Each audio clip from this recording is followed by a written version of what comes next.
Hey everyone! Everyone! Welcome to Rooted Conversations. Rooted in truth, open in conversation. Honest conversation and real life experience help you feel seen, encouraged, and grounded. Let's dive into this week's episode.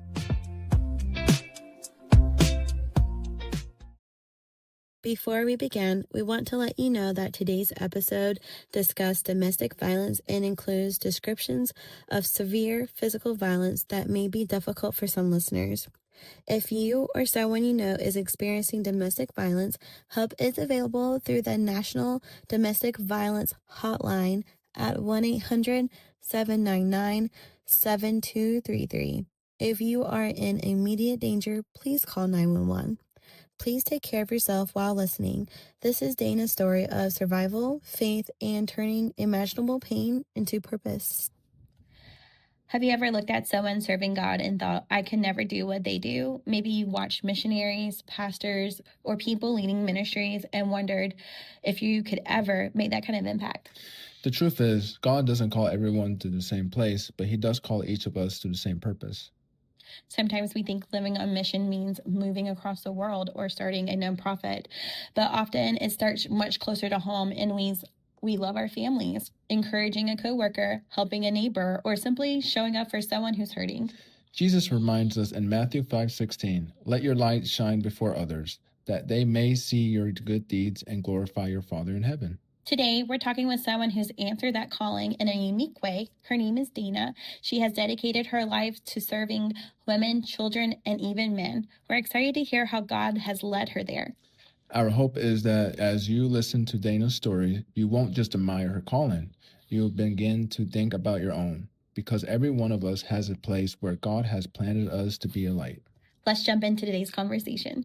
Welcome back to Rooted Conversations. I'm Victoria. And I'm Carlos. Today we're joined by Dana from the Chicago area. Dana has a heart for serving women, children, and men, and we're excited for her to share her story, how God called her to live a mission and to serve others with compassion.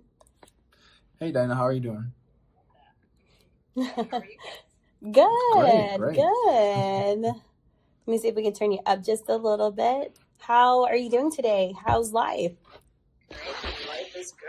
Every day I wake up, life is good. Yes. Yeah. So tell us a little bit more of yourself and the heart for serving others. I'm genuinely interested. I would love to hear so much more. All right. Well, how I got started. So I started this organization about 2 years ago, less than 2 years ago, a little bit, October of last year. And it started with just, I wanted to create an event to bring more awareness to not only domestic violence, but also generational trauma, childhood trauma, and how it affects families and generations that for time to come. So we always, we think about life, and I started to kind of take myself through my journey and understand why things happen and why people get in certain situations. So I did a lot of research, and I also wanted to give back to the community and get back involved in serving others. So I created an event, and then I created it in 5 weeks, and I got 250 women to show up in a room filled with beautiful women, small businesses that donated baskets, and it just was an event to raise money to give back to Family Services Shelter, a shelter here in the suburbs of Chicago, where I got licensed to, I wanted to get licensed to speak to survivors. So that was my first event. And then I started a nonprofit organization. And from there, it's just been evolving from there. And there's a little bit of a big story that comes with it, and it kind of goes back to my childhood. Mm-hmm. And so that's the story of my life that kind of got me to where I am today. That's amazing. Wow. Do you want to share a little bit what led you into this mission, why you wanted to start it? Yeah, sure. So this kind of goes back to little childhood when I was in second grade. So I was 8 years old, and I went to a school, Catholic school, small school, and grew up in a small town here in the suburbs of Chicago.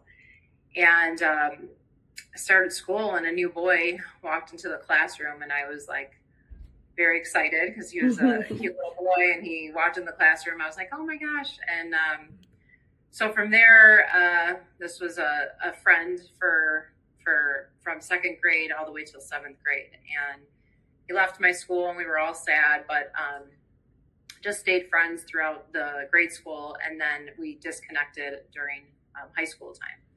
We got reconnected right before my senior year. And, you know, when you go to school with someone or you're working with someone, you don't really know about that person's life. You really don't understand that person because you don't talk about things. So I just knew him as, you know, a little boy who was funny and made people laugh and a little wild, but never really knew his story. Mm-hmm. So we reconnected my summer before my senior year, and he saw me blossomed and wanted to be my boyfriend, and asked me out. And I wanted to go to college, and I had all these dreams of doing things. And but I said, how can I not, Mm-hmm. you know, go out with this guy if I had a crush on him basically my whole life, and decided on, okay, I'll give it a shot. Let's see where it goes. And I was young and naive and only really had one boyfriend in my childhood. So I said yes, and we started dating. So kind of started from there, and I learned a lot at 17 years old, a lot about manipulation, lies, things that at 17, you don't know. My parents, they were immigrants and from Italy, and we don't talk about feelings. We don't talk about things. So many people our age, our parents in that generation, they don't really, they talk to you about what not to do, the bad, good, and what not to do, but they don't share the education about what can happen and what to look out for. Mm-hmm. Because they didn't know. So I went through this relationship. It was a very short-term relationship, but I learned a lot about these red flags, manipulation, control, all the things that we know now in relationships are not good and red flags. So I knew it wasn't good, and then drugs came into the picture, and I told him as a friend, I really, if you go on this path, you're going to either end up dead on the street or in jail for the rest of your life. So, I want to see you get better, but I can't be with you. I'll be there for you, but I can't be with you. Mm-hmm. I showed a lot of compassion, and it led to something that I never knew would happen. Never thought would ever in my wildest dreams would happen, but broke up several times, and then he came back the last time to try to get me back, and was waiting for me on my street one night. And I had gotten a phone call from my mom, and she said, you have to come home. And it was a summer night. And I said, why do I have to come home? And she said, well, he's dropped somewhere down my street. And I said, all right, well, I'll come home. And I left my cousin's house, and she asked me, do you want me to follow you home? And I said, no, I'm fine. And so I was driving home, and I was expecting him to jump out because I knew he was there somewhere. So I was driving slower down my street, and I seen him waving his hands in the rearview mirror. Mm-hmm. Went to lock my door, and I pressed my window instead, and he came into the car. Oh, wow. And he was very frantic, and he said, I love you. And I said, you got to get your life together. We already talked about this. I'm going away to college. And telling him stuff. And then he said, can you just drive me home? So I started driving him home. I said, fine, I'll drive you home. So we were driving home, and I looked at him. He was messing around on the side of his pocket, and I'm like, what are you doing? He's like, nothing. So I thought maybe he was hiding drugs or something. And again, this was an 8 month relationship. Mm-hmm. And we're driving home, and we get closer to his house. He was about 10-minute drive, and we get closer to his house. He said, why are you so scared of me? And I said, I'm not scared of you. And then we got closer, and I turned to look at him because I see him messing around on the side of his pocket again. And I turned to look at him, and before I can say any words, he took out a knife and started stabbing me. Oh my gosh. So he started stabbing me everywhere. He cut my throat. He started stabbing me in my head, cut my throat, cut my face right over here. My whole mouth on the side of my face dropped because it cut my motor nerve in my face. So Okay. I was slurring. My throat was cut, and I couldn't scream. So I was saying I love you for him to stop, but no one could hear me because we were in my car. And I was protecting my face, so I got cut all over my face and my arms. And he just kept going, and I thought, this is it. But he kept going, and my heart, my lungs everywhere, all over my body. And a car came on the side of the road, and that car basically saved my life. Yeah. Car didn't stop, but it kept going. And he said, drive the car. And I said, how am I going to drive this car right now? My finger was hanging off my hand. The windshield, everything was covered in blood. His face was covered in my blood. And I said, I got to drive this car. And he like kind of turned the car with me, and we went closer to his house, and I looked at him. He had to put the car in park, use force to park it because my foot was not on the brake, and made a really loud noise. I turned to look at him, and he dropped his knife. And at that moment, my life flashed before my eyes. I seen everybody in my family in one room. So that saying, when you say life flashes before your eyes, it literally flashed before my eyes, and I seen my grandfather's face. And I said, I have to get out of this car. And I opened the door, and I ran for my life. I don't know how I ran, but it's the adrenaline, and I don't remember the pain because my adrenaline was so high. So I was running, and he came after me, and he pushed me into a bush right by his front door. It was about half a block. I ran, and I got up again, and I banged on the door, and he pushed me again. I got up again, I banged on the door, and his mother opened the door. I walked 2 steps, and I collapsed into her arms. His whole family was present in the house, and he had a brother and a sister, and his father was kneeling in front of me, saying, "What did you do? What did you do?" And his mom was saying, "Don't leave us." And I was rolling my eyes I was like shutting my eyes, and she said, don't leave. And he came in saying, "It wasn't me. I didn't do it. It wasn't me." And he went right into my face and said, "Dana, it wasn't me. I didn't do it." And I just rolled my eyes and called the ambulance. The ambulance came, and they took me into the ambulance, and they asked me, "Who did this to you?" And I told them his name, and they cut open my clothes. And then before I knew it, I seen the brightest light, and then a dark room. And I remember going into a hallway, and it got cold, and I woke up, and I seen all my family and friends crying in front of me. I found out later on that I did lose my life for over a minute, and they've revived me. They revived me, and it was after midnight. It was July 18th. I was stabbed 18 times at 18 years old. So 18 is a very symbolic number for me, and it means resurrection, and it means new life, actually. There's also a biblical meaning of the number 18. So at that moment, I woke up. I had a tube in my throat. I couldn't talk. I couldn't say anything, so they didn't know.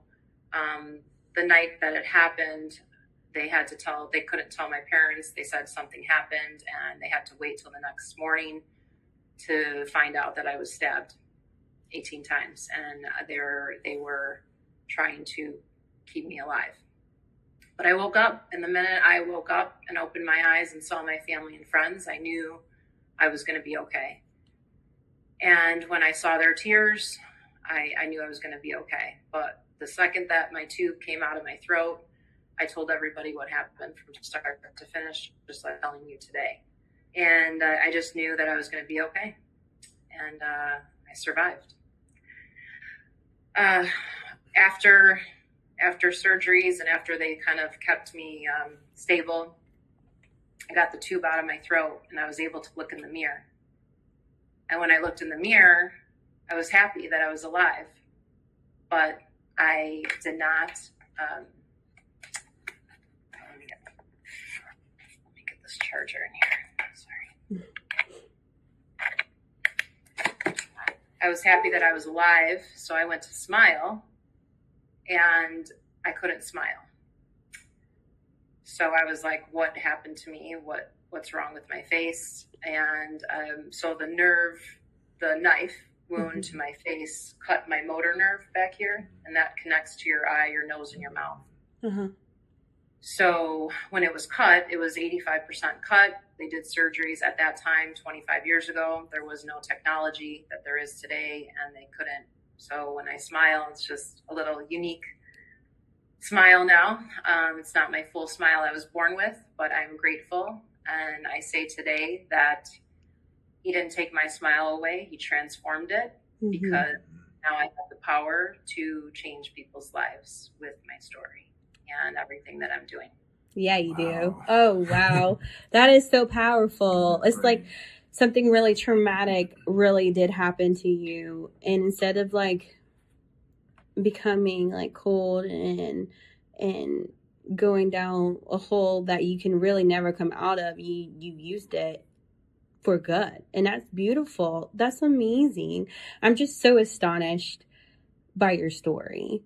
You know, that I'm so sorry, first of all, that happened to you, but you're beautiful, friend. And so, and you have a beautiful smile, and just like knowing that, like, yeah, like the 18 is a biblical number, and God took that and made it something so much bigger. I mean, look at this. What is the actual like nonprofit name? It's called It Ends With Us Movement. Okay. So With Us was the name of the book, but it's movement because I wanted to create a movement to not only bring awareness to domestic violence. It's not even the word violence is not. That's not what it's about, because it's so much more than that. It is. It's not just physical. It's mental. It's emotional, and so many people, women and men, go through it, and it's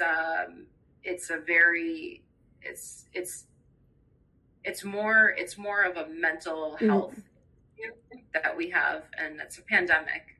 It's a pandemic in our society, and I went through. I mean, it's easy to talk about it now, and that's what my life kind of took a lot of obstacles and challenges, good and bad, right, to get here. Yeah. But it needed to be at a moment where I was healed within myself, and that takes time. So this obviously doesn't happen overnight, because after this happened to me, I went into full survival mode. I wanted to graduate college. The dean held my scholarship. I got right into college. I said, no one's going to he's not going to bring me down. I started working out, getting back into getting my body strong, and I went to college and I graduated in 3.5 years, and I got into finance, got my first job out of college, and I'm still with the company today, 21 years later. And so it's the survival mode I was in, and I went through relationships, I went through marriage, I went through divorce, I went through motherhood, so a lot of obstacles through that, and I learned a lot. So I wanted to take my years of experience and say understand why this happened. So I did a lot of research about, like, I would say 6 years ago, where I really got into understanding, like, how can someone, a childhood friend, do such a heinous crime? Like, how can this happen, right? And then why did I accept this behavior? So kind of doing the research and understanding the why behind it, it all roots back. So when you say rooted conversations, right? It all roots back to our roots. It does. Our childhood. It really does. Yeah. everything that we go through in life, just because my tragedy was very, very physical and graphic, doesn't make my tragedy any different than anyone else. No. So I wanted with this nonprofit, I not only wanted to bring awareness to the issue of the generational cycle of abuse and how it affects us as adults, but also empower women to love themselves, and be happy with what God gave them in their own body. When you wake up in the morning and you're able to smile, you keep that smile on your face and be grateful to God that you have a life. And that's how every time I wake up. And I teach myself to be grateful every day. So when, my son now is 9, so when he gets up crabby sometimes, I'm like, nope. No, and I just don't. I'm just not I'm not crabby. It's just not in my blood. And I feel like God, I was supposed to die and I didn't. And for a reason. And I needed to get back to my roots and give back to what my purpose was. And that's to be able to help other people. Exactly. What they're going through. That's beautiful. And you were talking about like how it really starts at the beginning, and like to fully understand like who we are now, during this last season of my life, you really have to understand like who you were before. And that is a struggle I feel like a lot of people face like today. Unfortunately, I've had to, like last year for me, it was a really hard experience as going through a divorce and, having 2 children and stuff like that. And so like, and then losing people on top of that. And so like, to understand like who you are today, I think like you just said, like it's extremely important, like with your childhood, to see how that molds you, how that shapes you, because sadly we live in a culture now that like you just kind of like brush things under the rug, unfortunately. And when I was growing up, that's how it happened to me. There's a lot of things that, happened in my childhood that affected me and shaped me to the person I am today. And so when you said that, it was like, yep, you're so right. And I think it's really important. And it does start with us. It starts with us as parents, and it starts with us as friends and in leadership, co-workers, friendships, But yes, your story is so powerful. Is there like something you wish like more people like would understand? I know this nonprofit's for like women and children and even men, but is there something like maybe someone is like can misinterpret, or was there like any struggles that you've encountered during the nonprofit, like starting it up? Well, I mean, I feel like, it's just like starting a business, like it evolves, right? So it started with an event, and then it started with me just raising money, and then it evolved into I did a spring event for I created another event to be more intimate, and then I wanted to have a more intimate setting and be able to talk about trauma, so I brought like a trauma-informed mindset coach and like so different types of things, and I wanted to give back my education to the community. And then I said, you know what? Men need to hear the story as well. Men need to be part of this community because men need education about this, because not all men are violent. Not all men are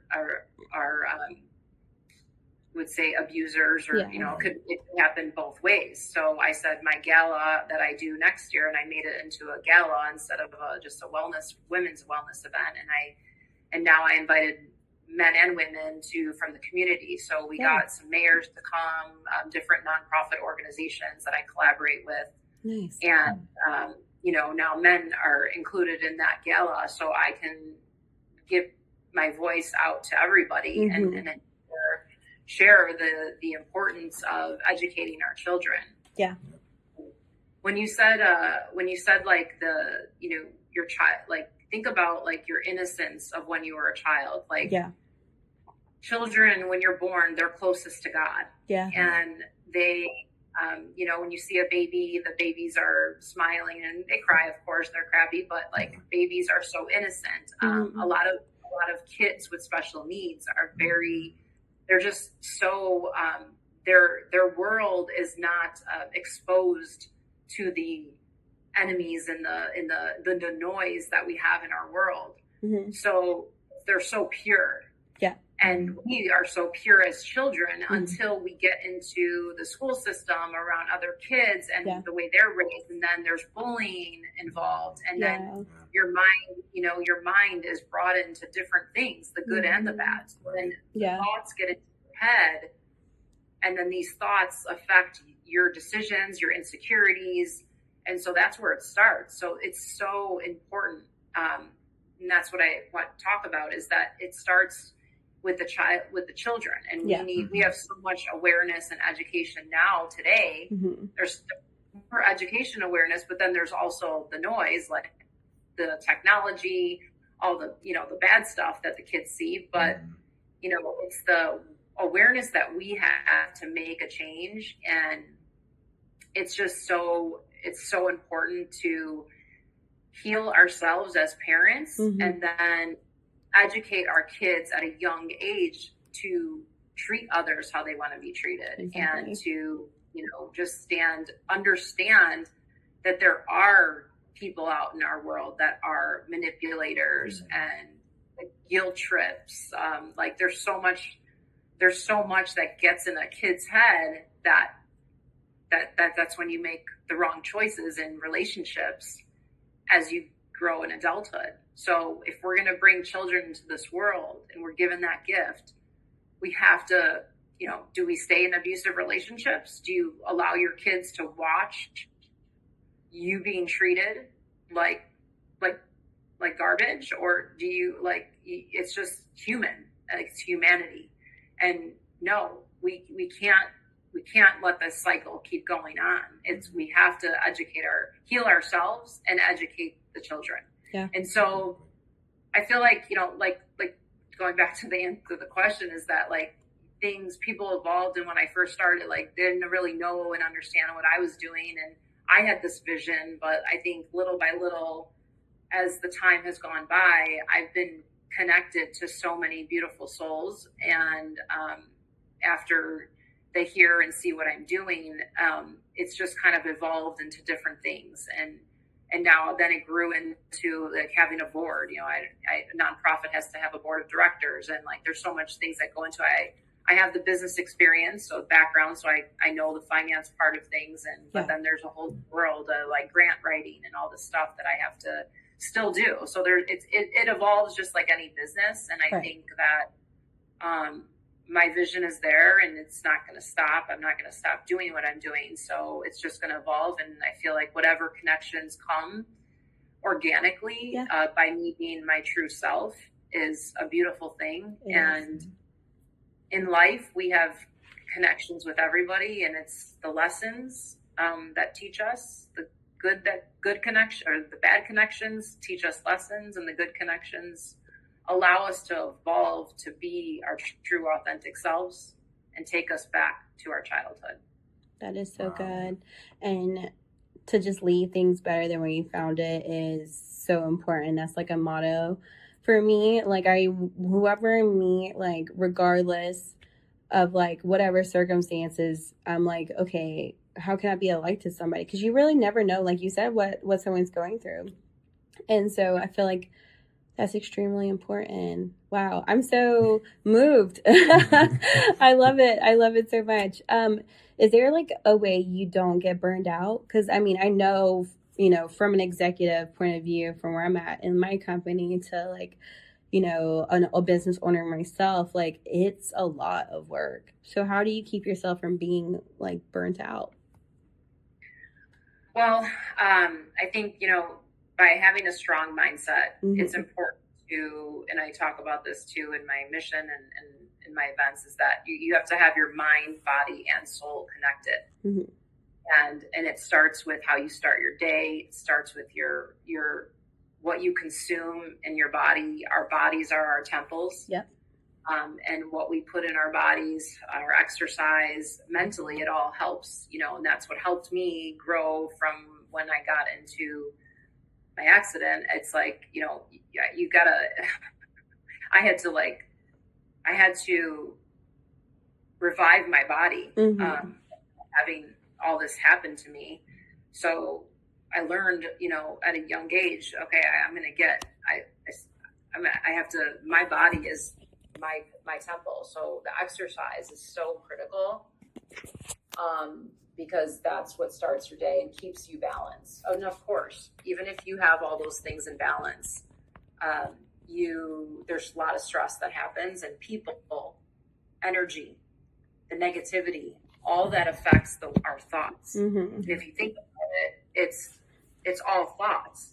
So if you just live your life and know, like, no, these are thoughts, this is not a true thing. And if someone's going to setting boundaries was a really difficult thing, because growing up, you don't really learn that. So setting boundaries, understanding things like if something doesn't need a response, you don't respond, because you can't allow other people and other things in the world happening affect your decisions. So putting that out is a very difficult thing. And people say, like, Dana, I don't know how you do all this. And it's really just, it's the calmness of, I pray every day, every night and throughout the day. And I talk to God all the time. And so it's, that's very important. So the faith and just keeping, and of course, when I first started and not knowing which direction I was going,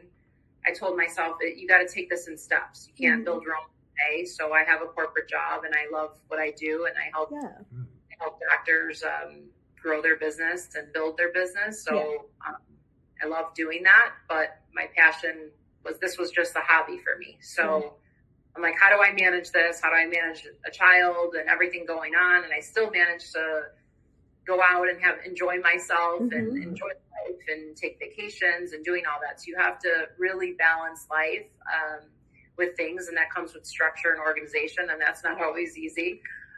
So I think it was funny, because my last event that I had, I did it all by myself, because I don't want to ask people for help. I feel like and especially when it's like volunteer, right? So I said, what, I got this, but it's going to happen. People are just going to come to me. And then people started coming to me and saying, I want to help.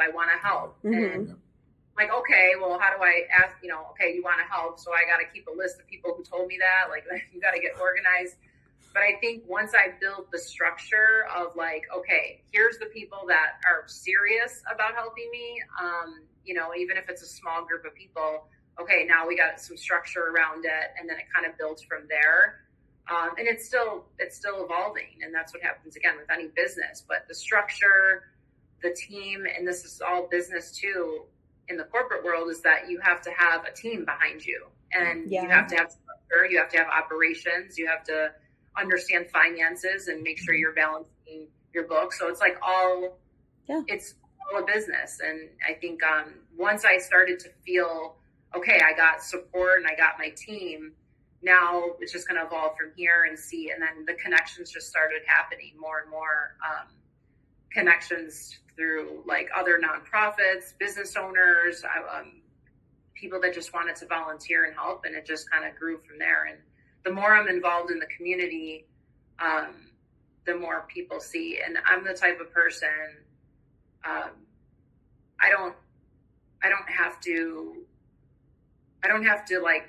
don't talk about what happened to me in every conversation. If someone asks me what happened, I never really talked about it.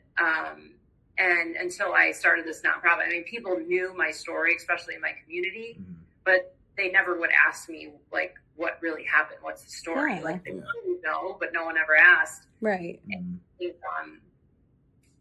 once I became strong in my own skin and started, just being myself, and when I go out or I go to an event or I do something, I'm myself, and that's who I am. And my energy does attract the positive people now in my life, because I've stepped into my power, and I've become I am and not allowing other people to control me. Exactly. And that's happened. Yeah.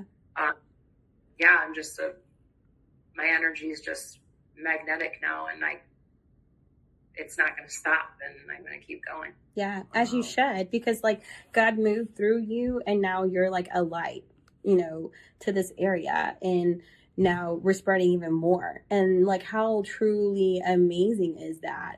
Like, he used it for something so much more powerful. Now, like, he can learn from your experience, you know, other people can learn from your experience and just like move forward and be like, you know, okay, yeah, this happened, but this is how we change it. You know, people need to be more aware. People need to see, like, you know, yeah, something really bad happened to me, but this is how we move forward. You know, we have to bring awareness. We have to bring knowledge to people, even if they don't, you know how to move through what they're going through, because, you know, we don't know.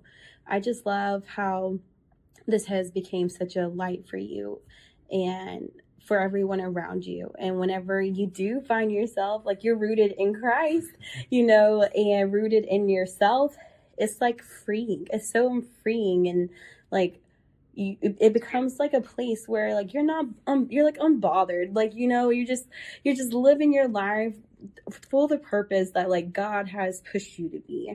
And when you do that and you found your purpose and your calling, it's like God places the right people in your life at the right time when you need it.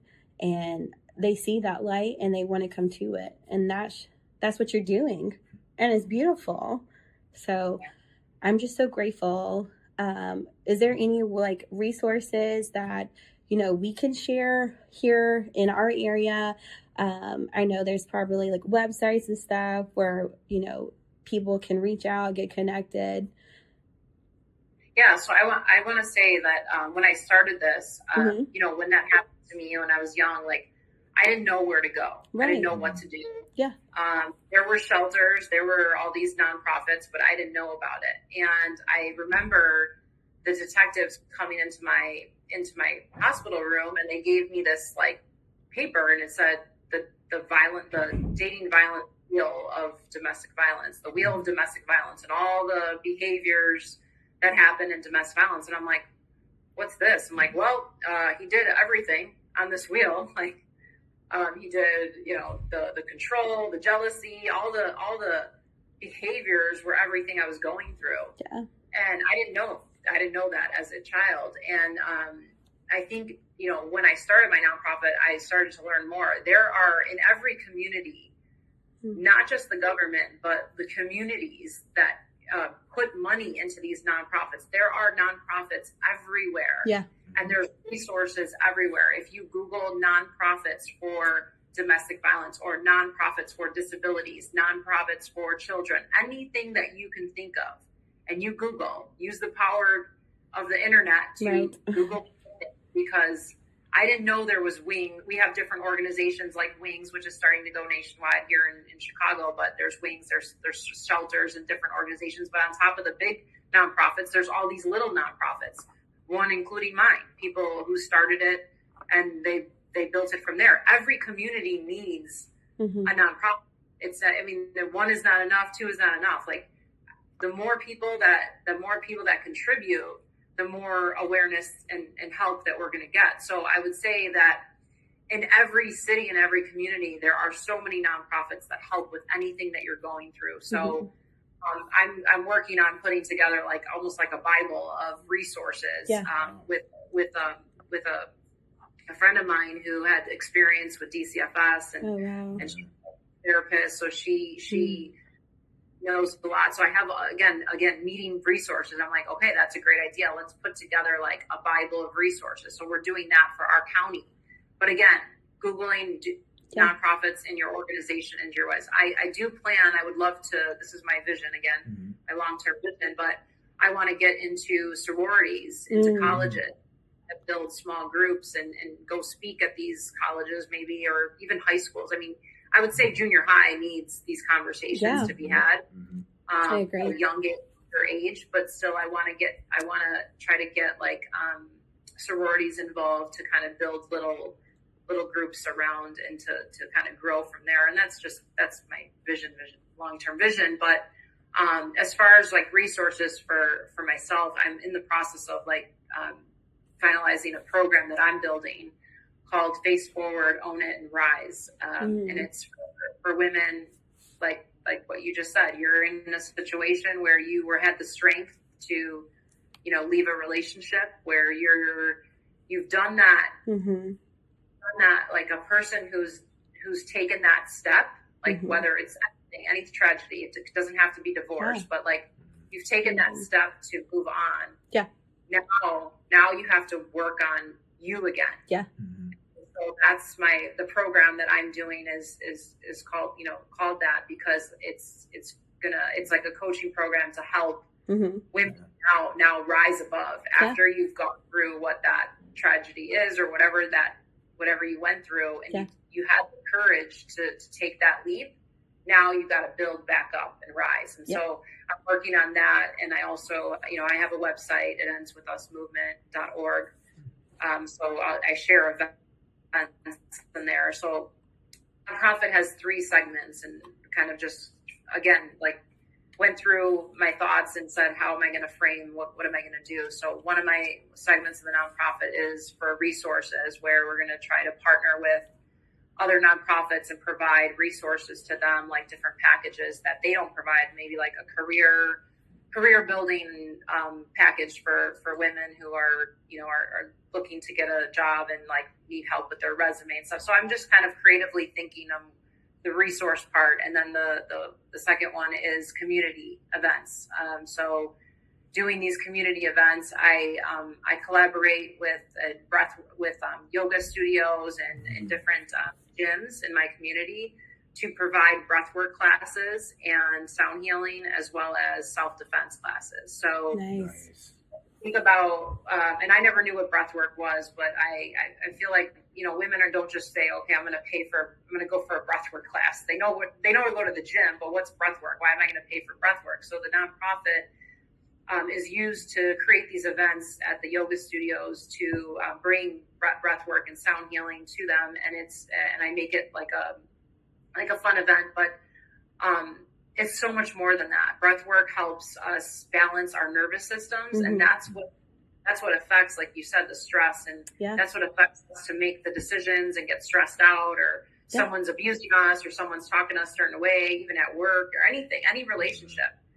Your parents, even your own parents, like you're building up boundaries with your own parents, anyone. Yeah. And it affects your nervous system. And if you let it take on your nervous system, you got to learn to like, okay, breathe. Yep. Let's kind of go back to like, what's important here? Do I respond? How do I do this? Do I let it affect my day?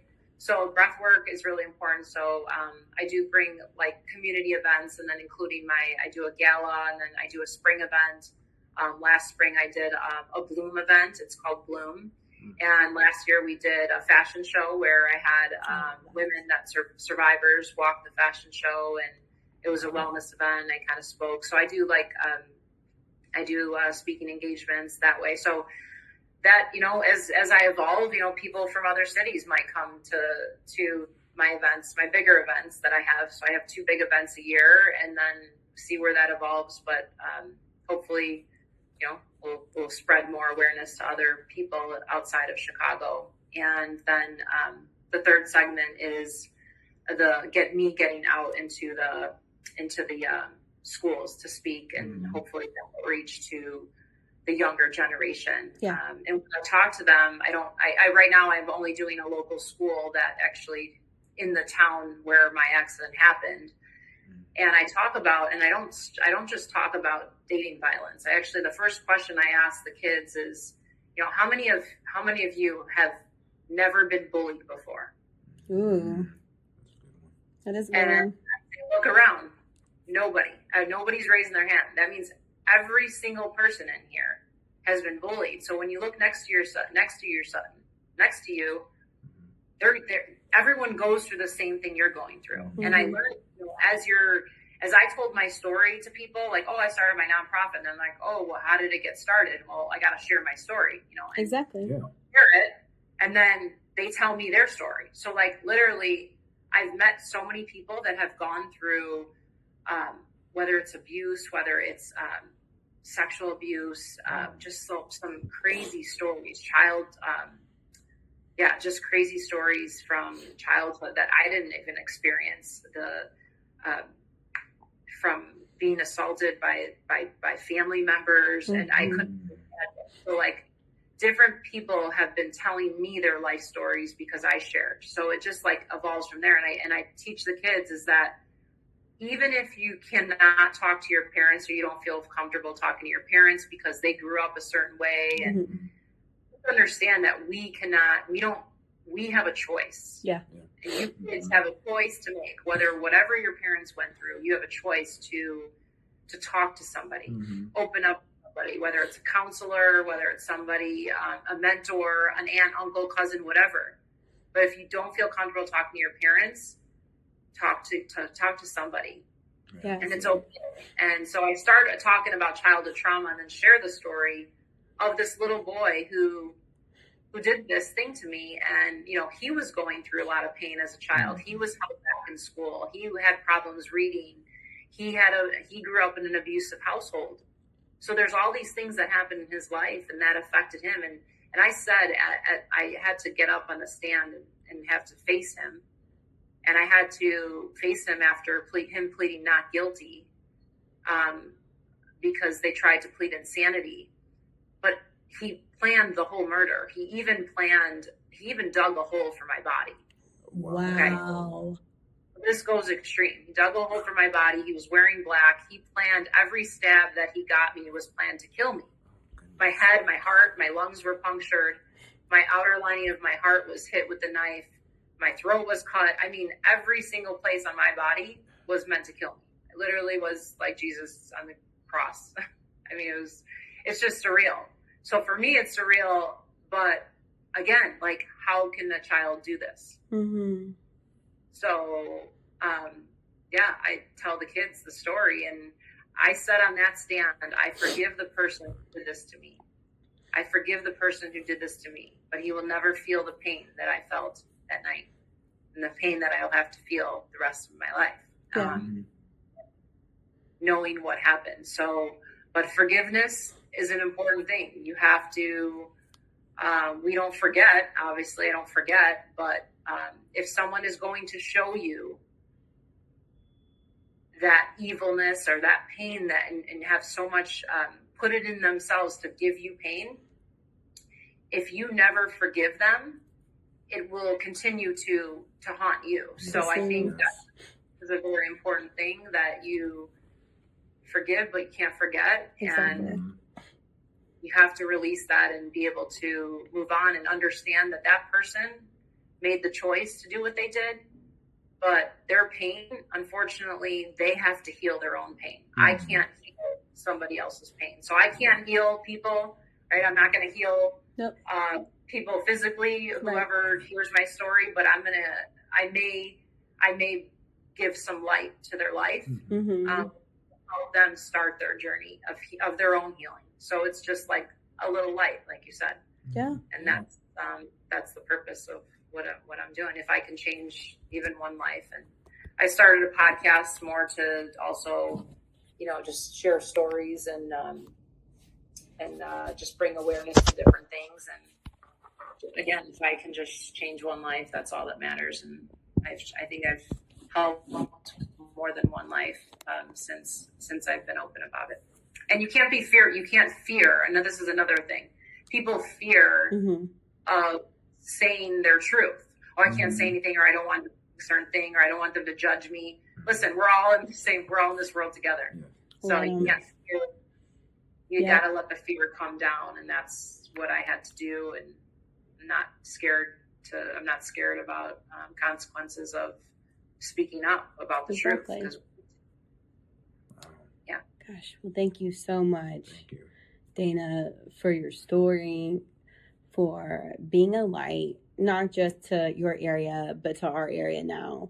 And, we do need more people to speak up, because it does start with us. And once you let just God move you and be who you're called to be, nothing's impossible without him.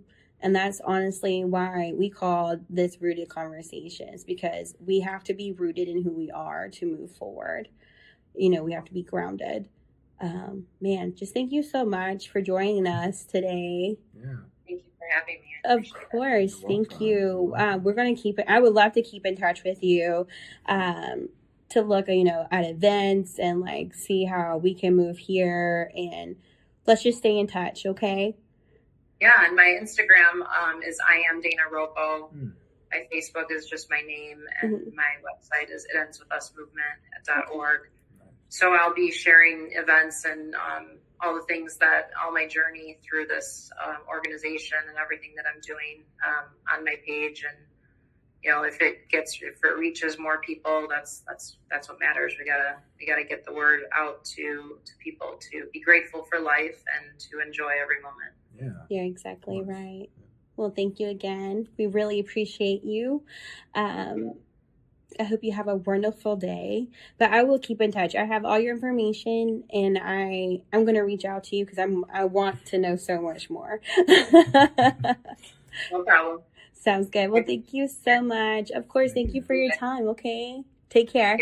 If you or someone you know is experiencing domestic violence, please know that help is available.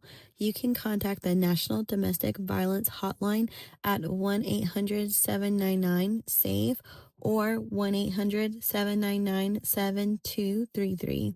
If you are in immediate danger, please call 911. You are not alone, and support is available 24/7.